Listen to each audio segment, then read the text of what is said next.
publishing deals, more specifically book publishing deals. It's a contract between a writer and slash or an author. It's the same thing basically, and a publishing house, where you either receive royalties from every book sold, or another option is where you receive money up front once they've agreed to publish your book. And basically, what's important to understand is that you give the publisher your publishing rights, and they then are able to distribute your book or your literary works to certain territories that you agree on, and to translate usually into certain languages, etc., etc. The reason why I'm talking about this topic is that when I first moved to Johannesburg, I moved to Melville, and I've met up with a lot of creatives and a lot of interesting people in Melville. And a lot of people would ask me, funny enough, to vet the publishing contracts that they have with publishing houses, artists too, but today I'm going to be talking about books moreover. So, I've been constantly studying that type of arrangement or that type of agreement, and I just felt like sharing it too. So yeah, so obviously when you think about writing a book, one of the first thing that comes to your mind is the financial side of it. Um, and as I've previously stated, is that there's two ways in which you get compensated for writing a book. It's either you get compensated via royalties for every book sold, or you get money up front. And usually the money up front isn't just given to you. They usually say, okay, we agree to publish your book, you that you've I don't know how far, it depends how far you've gotten with the book, and they say that they agree to publish on it based on the pitch that you've given them, and then they'll give you a certain amount of money for that. And then once the book is then turned in, completed, then they'll give you another upfront check from then. And then once the book is officially published onto the shelves, then they'll give you another check then. So it breaks up into those three steps. So it isn't usual for all the money to just come up upfront in one payment. They usually divide it into those three stages. The second one is royalties, is where they'll pay you royalties for every book sold. And generally, nowadays, you also agree to ebooks, online books, and you also agree to audio books. And in that case, generally what happens is that the hard copy book, you'll get a lower percentage, a lower royalty compared to the ebook or the online book, based on obviously the cost that it takes to put a book on the shelf versus to put an ebook out, etc., etc. And the percentages that you get from each book varies between 10 to, I would say, 25%. The important thing to note is that in South Africa, you're probably not going to get it in advance. So you're not going to get that money up front. So it isn't very wise, I think, to be negotiating that and saying that I would actually prefer money up front, because they don't really do that.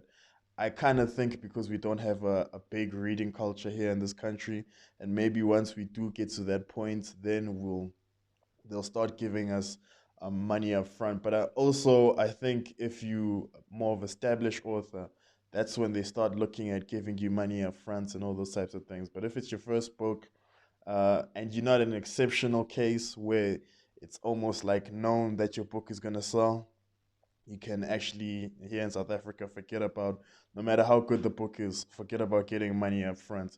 But another thing that you must understand is that in this contract between the publishing house and the author, if ever a publisher says that we need X amounts of money to do something in order to get the book on your shelf, that's when you leave the contract.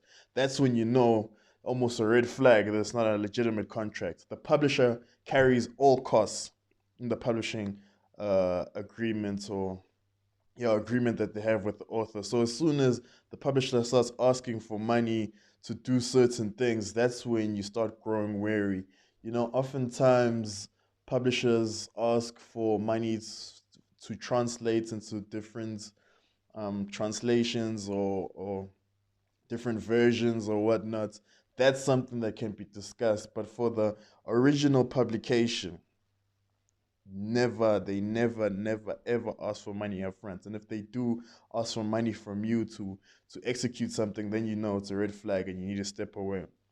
So yeah, another important thing to know, or things to know that I've listed here, is that in South Africa, books don't have to be registered. Like how patents and trademarks are registered. Books, literary works, copyrights isn't registered. They're registered automatically. One thing that the publisher does do though is that they get you an book number, international standard book number, ISBN number, or ISBN, because the N is number. Sorry, yeah, and that kind of gets you safe and all those types of things. But it's not uh, a registration of a copyright. You don't have to register a copyright here in South Africa. It's automatically registered. Another thing that you need to consider as an author is the moral rights. The moral rights is that if you publish a chef book and it's supposed to be high cuisine, you wouldn't want the second version or a translation to be cheap, and now instead of the high cuisine that you're talking about, now they're talking about just frying eggs and scrambling eggs and stuff like that, because then it'll take away the integrity, the morals, the moral rights basically, and distort from what you originally envisioned for the work. So the moral rights always remain with the author, and the publisher cannot then make a distorted version of the previous literary work. And then with copyright infringement, sometimes what these publishers do is that they get the first right to sue. So they have the right to publish, right? So when someone else publishes that work, it means they're infringing on their rights to publish because they hold the right to publish. And then they then decide to sue that person because they've infringed on the publisher's rights. You still own the book, you still own the work, but they're infringing upon the publishing rights because of that thing. And then when they get the money, they sometimes put in the contract that they actually won't give you a cent of that. So let's say someone else publishes a version, copies your book, and they make 5 million. The publisher sues, gets that 5 million. And then you're like, yo, I heard you just got 5 million. Do I get a slice? And they'll be like, no. And if it's stated in that contract, you won't have a valid claim for that too. So that's another thing that you need to understand about them ascertaining your publishing rights and the rights that they do get. Another thing that's common in publishing books, sorry, is that the publishing house will usually have the right to first refusal. And what that means is that when you come up with a second part or another version, sometimes another book even, you need to pitch to them first and say, this is what I've come up with. Thinking of doing this. Do you guys want to work with it? Then only once they refuse, then you can move on to the next. Yeah, I really hope this helps you. I know I really just scratched the surface of this, but I didn't want to speak for too long. But anyway, yeah, thank you for listening to my video.